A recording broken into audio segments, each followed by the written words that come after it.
Welcome back, everyone. Our topic today, pot on public lands in Utah, growing marijuana and farming operations in the wilds, the backcountry of Utah. We were talking a moment ago that this is related to organized crime. You're speaking of the Mexican drug cartels. That's correct. And this really isn't a victimless crime then, is it?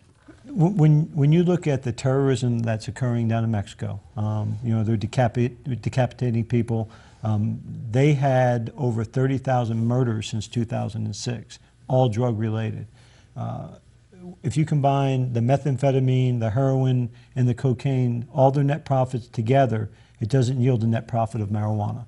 So it's funding these cartels. People think it's a victimless crime. I can promise you that the good citizens of Mexico don't think that.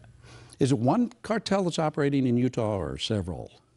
We believe several. That's just some of the intelligence that's gathered, and he can, Frank can probably elaborate more on that as far as... The Sinaloa cartel is controlling the methamphetamine trade. Well, controlling the methamphetamine trade. La Familia is controlling the marijuana trade. There's an ongoing investigation where we're currently linking it all together. But we do expect indictments in the near future of the command and control structure of La Familia that's controlling these grows. La Familia is supposedly a pretty dangerous cartel, aren't they? They're all dangerous. They're all dangerous. Have they brought that kind of violence into the United States yet, or Utah? Yeah, they're killing each other in Mexico over this war on drugs. Is it happening in this country? It is happening here, but it's not happening in Utah. And we've talked quite a bit about this. We attribute that to the professional, hard-charging local law enforcement. Look, the sheriff's not going to allow that kind of nonsense in his county. We're going to do our best to keep it out, you know, using the resources we have. Let's hope it does. Now, we also spoke of this a couple of times, too, and you say you rely, Sheriff, on the public a lot to inform you if they happen across an operation like this. What should a member of the public do?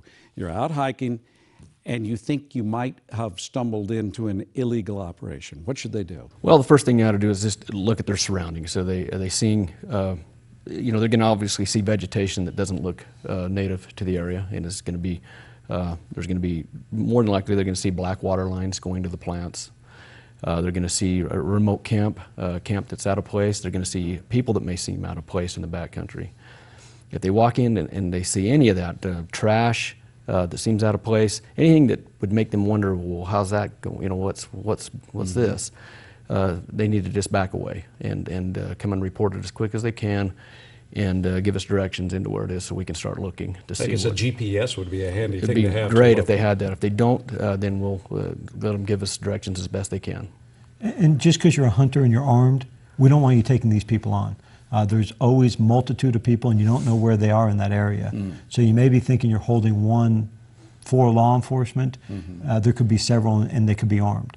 So if you're a hunter, mark the area and back out of there as quickly as you can. Especially, as you mentioned, 37 at one operation in Washington County. And we thought there were 5 in that grow when we went into it. Are you getting enough money to win this war on drugs? I can say that. You both look at each other. I can say that DEA and Frank has gone to bat for the local sheriffs in Utah to help fund, you know, our overtime costs, our costs just with food and just to take a grow down for equipment. They've really gone to bat to help us out. And like I said, this is a team effort. You know, it's just not the sheriffs. It's the DEA. It's all the allied agencies that come in and help us when we take these down. We couldn't do it if we weren't relying on each other. And I will tell you, last year, through the high-intensity drug trafficking program, we got supplemented over $100,000. And our federal representatives made that happen, Senator Hatch and Senator Lee. So we're very, very grateful. And that kind of broke their backs because we had the money to pay the overtime and assist the sheriffs. That's what's helped eliminate a lot of this problem. It broke their back. It broke their back. Well, that is a good example of cooperation between the federal government and local government. It's been great. Utah.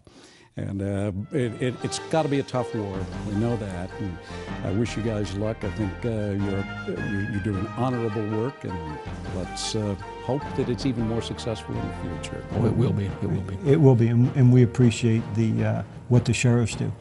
Well, thank you both very much for being here today. Our website, countyseat.tv, you'll get more information and a link to the DEA and the Iron County Sheriff's Office, too. Thanks for joining us, everyone. I'm Terry Wood.